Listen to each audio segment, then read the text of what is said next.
చదివిన లేఖన భాగాన్ని ఒకసారి జ్ఞాపకం చేసుకున్నాం. 5-6 వచనాలు. ఎందుకనగా ఈ నిరీక్షణ మనలను సిగ్గుపరచదు. మనకు అనుగ్రహింపబడిన పరిశుద్ధాత్మ ద్వారా దేవుని ప్రేమ మన హృదయములలో కుమ్మరింపబడి ఉన్నది. దేవుని స్తోత్రం. దేవుని అంగీకరించినాము, దేవుని మనము జ్ఞాపం చేసుకున్నాము, దేవునికి మనం లోబడ్డాము, దేవుని విశ్వాసం కలిగి ఉన్నాము. మనల్ని ఈ లోకము సిగ్గుపరచనేరదు. జాగ్రత్త పడాలి. మనం సిగ్గుపడతాం. దేవుని సన్నిధికి వెళ్ళాలంటే సిగ్గుపడతాం. ఆడికి ప్రార్థనకి వెళ్ళాలంటే సిగ్గుపడతాం. దేవుని సన్నిధికి వెళ్ళాలంటే సిగ్గుపడతాం. ఆ చర్చ్ అయితే బాగుంటది, ఈ చర్చ్ అయితే బాగుంటది అనుకుంటాం. మరి యేసు ప్రభు ఏ చర్చ్ కోసం ప్రాణం ఇచ్చినాడు? ఎవడు వాడు చెప్పినాడు? అది ఏ చర్చ్ అయితే నీకేమి? దేవుని వాక్యం సంధించాలి, దేవుని వాక్యంతో కట్టబడాలి. వాక్యం యొక్క విలువను మనం గుర్తించగానే యలోకానుసారమైన అంధకార శక్తుల ప్రభావానికి మనం బానిసలమైపోతూ ఉన్నాం. కాబట్టి వాక్యం సెలవిస్తున్న మాట చాలా స్పష్టంగా ఉంది. ఈ నిరీక్షణ మనలను సిగ్గుపరచదు. ఏది ఆ నిరీక్షణ? విశ్వాసం ఉంచాం, ప్రభువుని అంగీకరించినాం, నమ్మినాం, మారుమనసు పొందినాం, బాప్తిసం పొందినాం. నిరీక్షణ కలిగి జీవిస్తున్నావా? ఆలోచించకసారి. అటు నిరీక్షణ నీకుంటే సిగ్గుపడవు, ఇతరులను సిగ్గుపరచవు. ఏదో ఒకసారి మునిగి తేలినాను అంటే సరిపోదని ఎన్నోసార్లు చెప్పాను నేను. అది లెక్కకు రాదు. అది ఆచారానుసారమైన పరిస్థితి. మనకేమో మారు మనస్సు, ఇజ్రాయేలుకేమో సున్నతి. ఈరోజు కూడా యూదులు ఎంతో మంది ఇంకా సున్నతి లేని బ్రతుకు బతుకుతున్నారు, మారు మనసు లేని బ్రతుకు బతుకుతున్నారు. మరి నమ్మిన మనము మారు మనసు పొందాము అంటే సున్నతి కలిగి జీవించడం కాదా? నిజంగా మన కొరకు ఒక్కసారిగా యేసుక్రీస్తు ప్రభువు కల్వరి శిలువలో తన రక్తాన్ని కాల్చాడు. నమ్మాం. మనం కాల్చబడిన వారుగా ఉన్నాం. నమ్మలేదు, నువ్వే కాల్చాలి. అది దేవుని ఉద్దేశం. కనుక ఆయన మన కొరకు ఆయన చేసిన గొప్ప త్యాగం ఏంటి? ఎల్లప్పుడూ మనకు చూడండి. యోహాను సువార్త 6వ అధ్యాయం. యోహాను సువార్త 6వ అధ్యాయం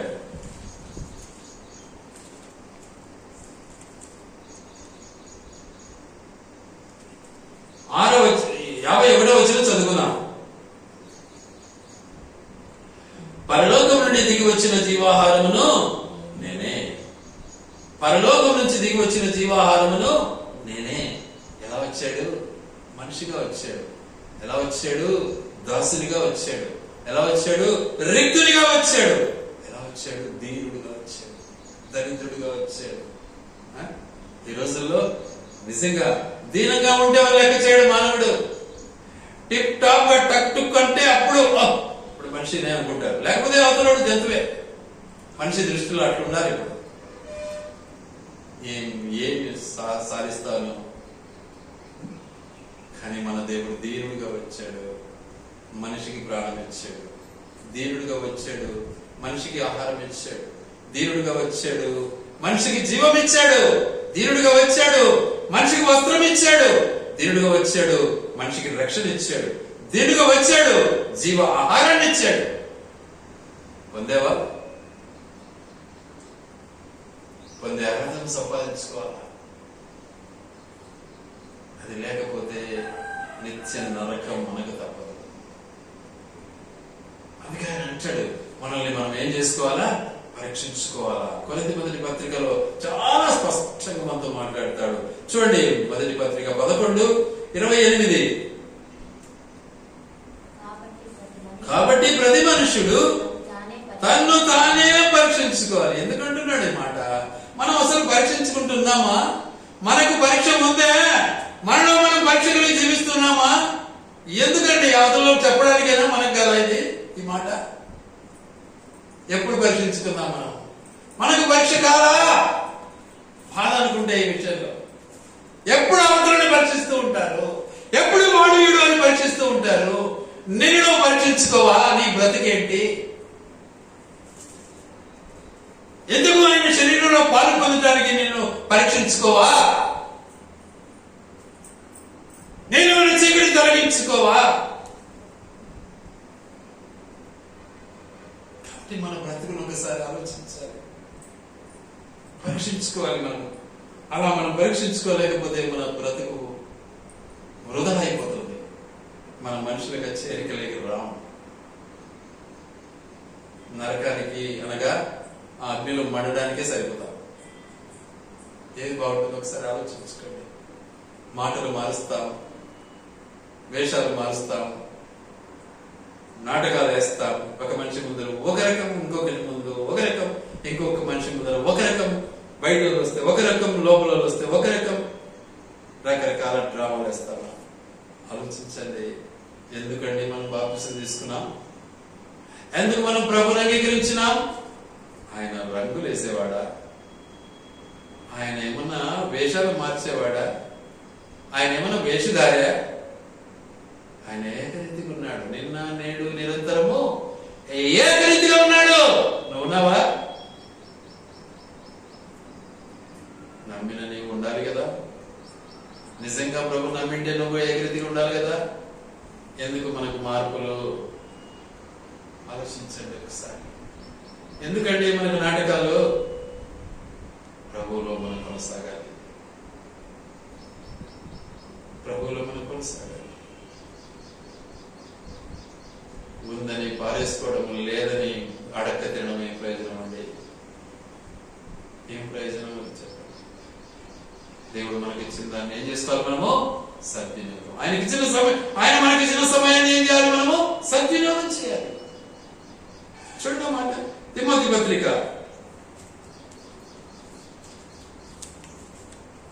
తిమోతి 2వ పత్రిక 4వ అధ్యాయం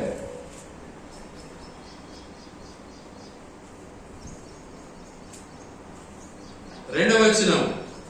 వాక్యమును ప్రకటించుము, సమయమందును అసమయమందును ప్రయాసపడము, సంపూర్ణమైన దీర్ఘశాంతముతో ఉపదేశించుచు, ఖండించుచు, గద్దించుచు బుద్ధి చెప్పుము.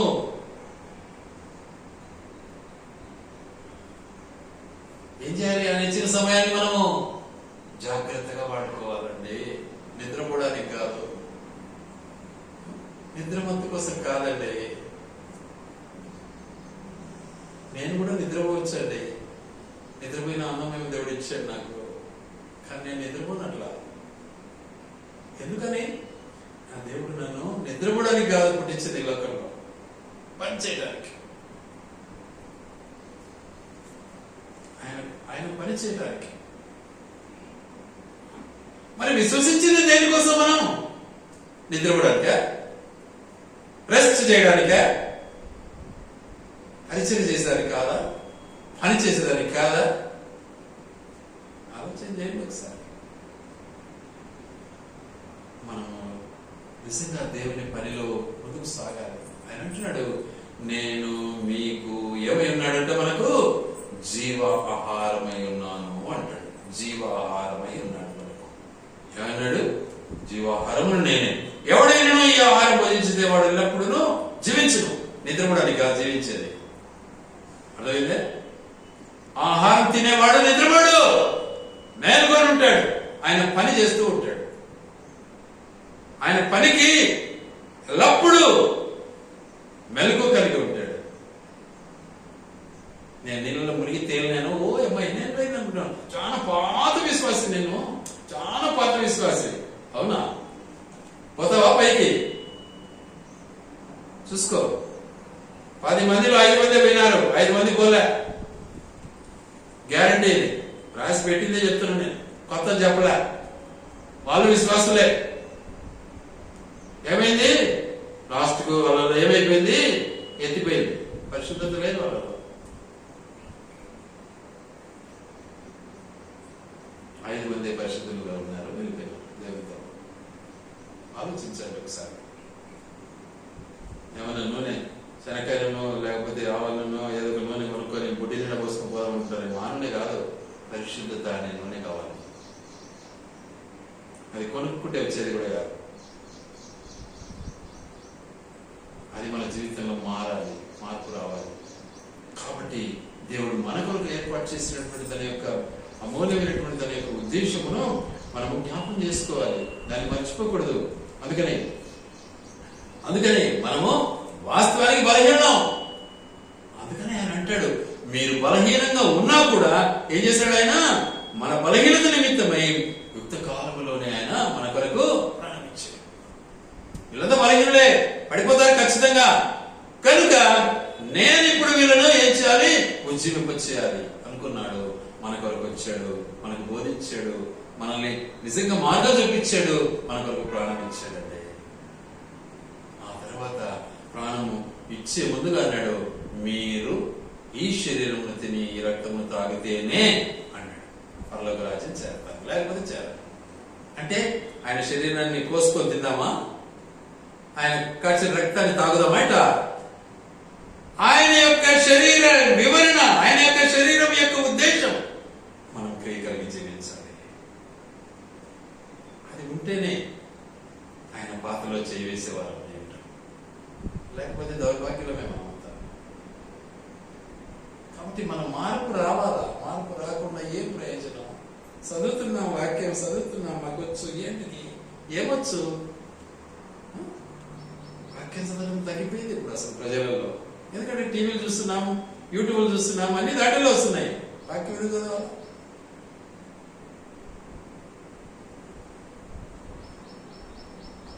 ఆలోచించాలి. దేవుని యొక్క ఉద్దేశం చాలా గొప్పదండి. వాక్య వివరణ మనం అనుభవించకపోతే, విధి విధానాలను మనము గ్రహించకపోతే పరలోకం చేరలేము. ఆయన కాడిని మనం మోయకపోతే పరలోకం చేరలేము. ఆయన శరీరాన్ని మనము అనుభవించకపోతే, ఆయన రక్తాన్ని మనం అనుభవించకపోతే పరలోకం మనకు దక్కదు. ఎన్నోసార్లు చెప్పినా నేను, నీళ్ళల్లో ఒక్కసారి మునిగినంత మాత్రాన ఇష్టానుసారంగా ఉంటే కుదరదు. లోబడాలి, కట్టుబడి జీవించాలి, ఆజ్ఞకు లోబడాలి, వేరే విగ్రహాలను పెట్టుకోకూడదు. ఆయన దినం ఆయనకు అప్పగించాలి, ప్రతి దినం ఆయనలో నువ్వు పనిచేయాలి,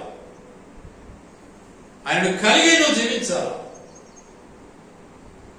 ఎంత ఉద్యోగం అయితే, ఎంత చదువులు అయితేనే, ఆయన లేకుండా పరలోకం నో సున్నా.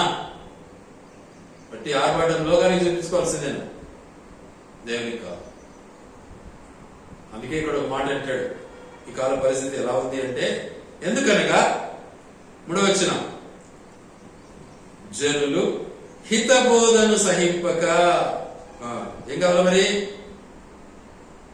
దురద చెవులు గలవారై తమ స్వకీయ దురాశలకు అనుకూలమైన బోధ కావాలి. అది రాసి పెట్టాడు ముందే, ఈ లోకం అలా వస్తుంది, నువ్వు జాగ్రత్త పడినాయనా.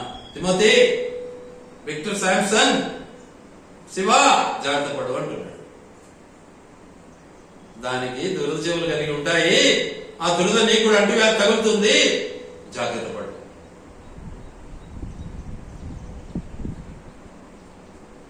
జాగ్రత్త పడు. కాబట్టి మన యొక్క కల్పనా కథల వైపుకు మనము తిరిగి ఆత్మీయంగా నడిచేవాన్ని కూడా చెడగొట్టడం మన పని కాదు. ఈ రోజుల్లో అదే చేయడానికి ఇష్టపడుతున్నాం. ఆ మాటలు అదే కదా అనేది. ఎవరో యొక్క యోగ భార్య, ఇంకా ఏంటి దేవుడు దేవుడు దేవుడు విడిచిపెట్టి, మామూలు విడిచిపెట్టడం కాదు, ఏమని తెలుసా? దూషించి అనింది. చూడు, ఇన్ని రోజులు ఎట్లుంది? లెవెల్ గా ఉన్నింది, రాజుబారిలాగా ఉన్నింది, రాణిలాగా ఉన్నింది. ఇప్పుడు ఆ దేవుని వదిలిపెట్టు, దూషించి చచ్చిపో అటు తయారైపోయినారా? అదేనా సంఘం అంటే? అదేనా స్త్రీ అంటే? వెంటనేస్తావు, మా ఇష్టం, మా పనులు మేము చూసుకుంటాం. అవునా? అదేనా మన పని? అదేనా మన కర్తవ్యం? నమ్మింది అందుకేనా? బాప్తిజం పొందింది అందుకేనా? విశ్వాసం చెప్పుకోవడం దానికేనా? కాబట్టి మన బ్రతుకును మార్చుకోవాలంటే, మార్చుకుంటే ఆయన శరీరానికి సమరూపం కలిగి ఉంటాం. అలా నువ్వు మార్చుకోకపోతే ఖచ్చితంగా తీర్పులోనికి వస్తావు. సన్నిహం ఉండదు. అప్పుడు నేను యెహోవా ఈరే ప్రార్థన మందిరంలో ప్రతి వారం పోతాను అంటే ఎక్కడ అప్పుడు గెట్ అవుట్ అంటాడు.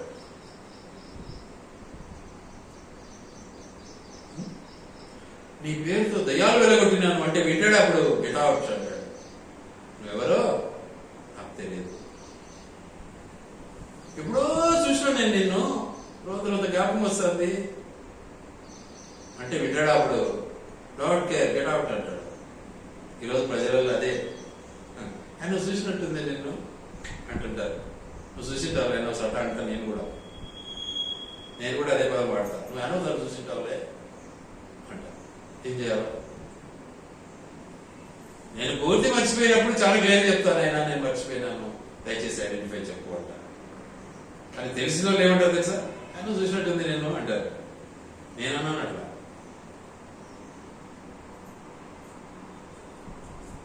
నేను మన ఒక ఆయన మర్చిపోయినా స్వగ్రామంలోనే.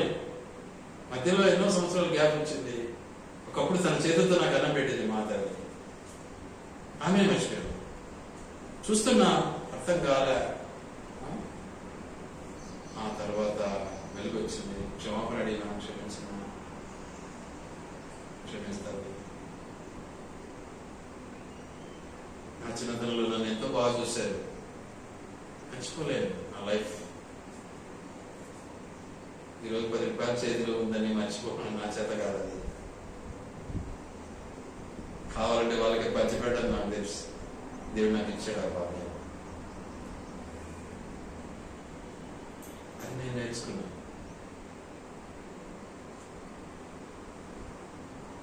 కాబట్టి ప్రభు వాక్యానుసారంగా మనం కూడా దేవుడు మనకిచ్చినటువంటి ఆధిక్యతను మర్చిపోకుండా ఏం కావాలి? మనము ఆయన శరీరములో పాలి భాగస్థులం కావాలి.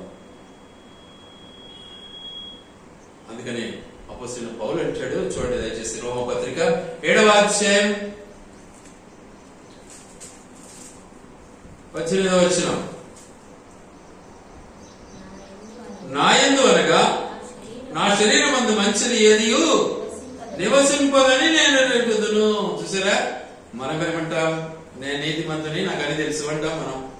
ఆయన భక్తుడు అపోస్తలుడైన పౌలు గారు అంటున్నారు అన్నమాట, నా శరీరంలో ఏది కూడా మంచిది లేదని ఒప్పుకుంటున్నాడు. మనం ఏమంటాం? నేను మంచిని, నేను మంచిదానను, చూసుకో, నేను అడుక్కోపు కావాలంటే అంటాం మనం. ఆయన ఏమంటున్నాడు? చేతగాను నేను, నాలో మాత్రం మంచిది లేదయ్యా, నేను చాలా దౌర్భాగ్యుని అంటున్నాడు. మళ్ళీ తగ్గింపు ఉందే. విమర్శించడం మనకు తెలుసు. మనం ఏమైనా ఎగ్జామినర్స్ లో మనమంతా విమర్శించే వాళ్ళమా? మనమంతా ఆయన ఒక్కడే విమర్శకుడు. ఆయనకే అధికారం ఉంది, ఇంకెవరికి లేదు. ఇక్కడ చేస్తాడలే విమర్శలు న్యాయస్థానంలో, ఏమంటారు దాన్ని, కోర్టులో.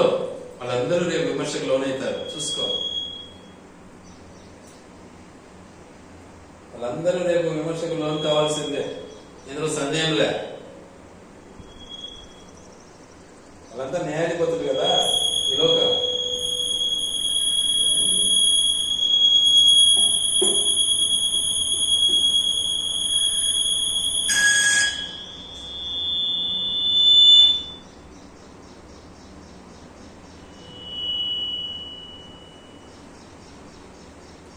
ఈ లోకానుసారమైనటువంటి విమర్శకులు డబ్బు ఎవడిస్తే వాడి ప్రక్క మాట్లాడతారు. వీళ్ళకి లేదా విమర్శ రేపు అదంతా ఉండదు. తప్పించుకోలేడు వాడు కూడా. ఎంతటి అధికారి అయినా ఆయనకు లోబడితే తప్పకుండా ఆయన క్షమిస్తాడు, తన రాజ్యంలో చేర్చుకుంటాడు. కాబట్టి మన యొక్క బ్రతుకును ఒకసారి మనం పరిశీలించుకున్నాం, జ్ఞాపకం చేసుకున్నాం. ఎందుకంటే మనం ఇప్పుడు ఆయన చాలా క్లియర్గా అంటున్నాడు, నా శరీరం మందు మంచిది ఏది నివసింపదు, నేను ఎరుగుదును, మేలైనది చేయవలనని కోరిక కలదు, నాకు కలుగుచున్నది కానీ దాన్ని చేయడం నాకు కలుగుతుంది. మంచి పని చేయడం తెలుసు మనకు, మంచి పని చేయడం బాగా తెలుసు మనకు, కానీ చెడ్డ పని చేస్తాం ఎక్కువ. మంచిగా చేసేవారు కూడా చెడగొడతారు ఇబ్బంది లేకుండా. చూసుకోండి ఒకసారి. స్వార్థానికి బానిసలం ఎప్పుడైతే అయిపోయినామో మంచి చేయము. స్వార్థం కోసం ఏదైనా తెగిస్తాము, మంచి పని చేయాలి. ఇది మన బ్రతుకు. ఆలోచించండి ఒకసారి. కాబట్టి శ్రమల యందును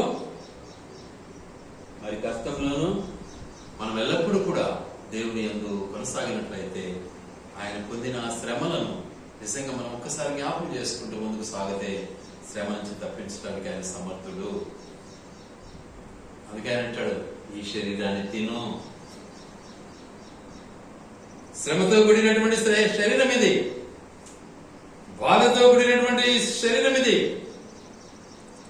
ఈ ప్రాణము, ఈ శరీరము నీ కొరకు శ్రమ పడింది, దీన్ని తిను.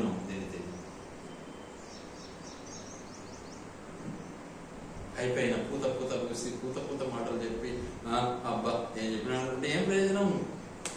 సత్యం తెలుసుకోవాలా, ఆ లోతుని ఎరగాల మనం. నా శరీరం తిని నా రక్తం తాగువాడు నిత్య చేయగలవాడు అంటానే అయిపోయా. ఆ మాట చెప్పి సరిపోయిందా? ఏదది?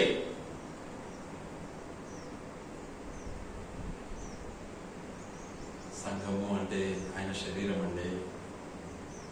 ఆయన శరీరాన్ని మనం బాధపరిస్తే మనం బాగుంటామా? ఆ శరీరానికి మనము చోటు ఉంటే, ఆ శరీరాన్ని మనం గౌరవించకపోతే మనం బాగుపడతామా? ఎట్లా? ఎందుకు తెలుసుకోలేకపోతున్నారు ప్రజలు? ఎంతవరకు చెప్పాలి? కాబట్టి మనం మన బ్రతుకును ఒకసారి మనం పరిశీలించుకోవాలి. కనుక ఆ రీతిగా మనం పరిశీలించుకున్నప్పుడే మనము ధన్యులమవుతాం. గనుక ప్రభువులో మనం కొనసాగుదాం. అందుకే ఆయన అంటాడు, ఇది నా శరీరము అంటాడు. ఇది నా శరీరం. చాలా చక్కగా మాట్లాడతాడు ఆ మాట. చూడండి, కొరింథీ పత్రికలో చాలా స్పష్టంగా ఉంది. 11లో ఏమంటాడు?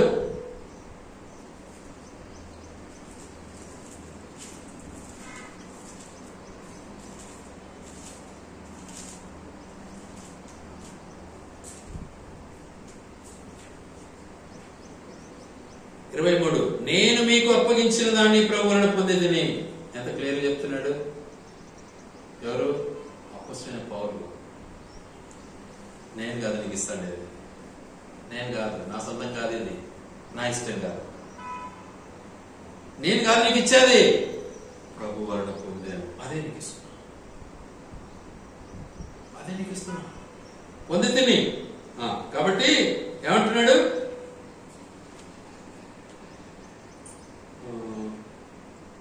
ప్రభువైన యేసు తాను అప్పగింపబడిన రాత్రి ఒక రొట్టెను ఎత్తుకుని కృతజ్ఞతాస్తుతులు చెల్లించి దాన్ని విరిచి, ఇది మీ కొరకైనా ఏమిటిది? నా శరీరం అన్నాడు. ఆయన చెప్పిందే, ఆయన మనకిచ్చాడు తన శరీరాన్ని. మన శరీరాన్ని ఇస్తామా? చేత అవుతుందే? ఏం పోయినా లేకపోతే పాత వద్దులే మాకంటాం. ఇది మన బతుకు. ఆయన తన శరీరాన్ని మనకిచ్చాడు. తర్వాత ఇంకొక మాట అక్కడే ఉంది, 24లో అంటాడు మాట,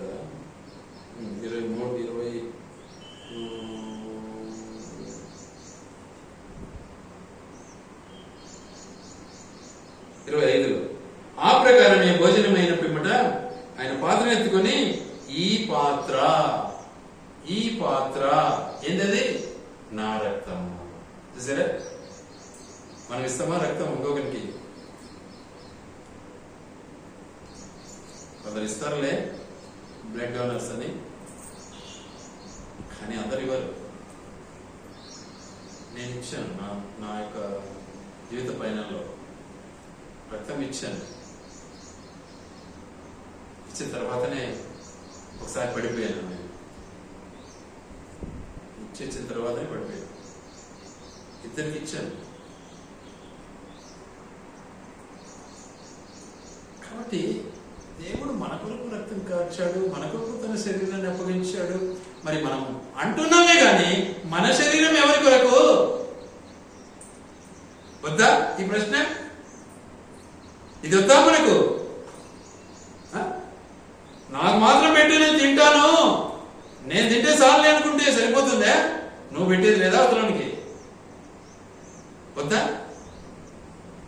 అడక తినే వరం ఏమిటి? ఎట్లా మనకు దేవుడు మనకు అది నేర్పలే.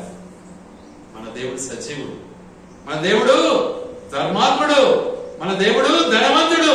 మన దేవుడి దగ్గర ఏ కొదవలేదు. నువ్వు నమ్మేవా? నీ దగ్గర కూడా ఏ కొదవ ఉండకూడదు.